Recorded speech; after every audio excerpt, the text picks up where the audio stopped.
Petrol खत्म है यार। आया मैं क्या हाल चाल है? पेट्रोल मुक गया वा ले ला पेट्रोल। मैं अपनी मोटरसाइकिल उधर ही ला के आ गया हाल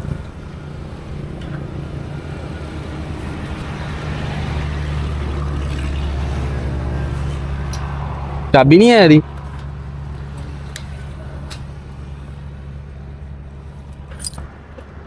पाला सारा पाला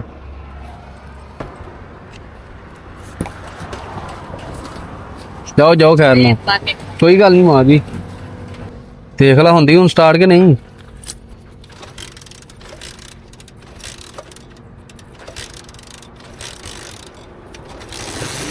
चलो